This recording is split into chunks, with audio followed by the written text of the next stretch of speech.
So when I was talking about doing some bail bonding work, I mentioned that I went and picked a guy up for $50 that he owed me and put him back in jail over $50. And it turned into a whole shenanigans where I had to break down his door and fight him and all this other bullshit. In any event, Blake here says, man, that seems like a lot of work for $50. Well, here's the thing.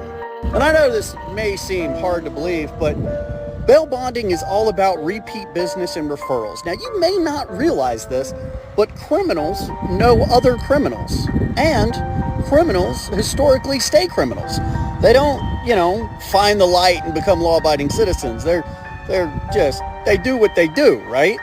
So it may seem low to go bond a guy out on $1,000 bond and only make $100 off of it, but if that guy introduces you to 8 more criminals that you handle $500,000 worth of bond,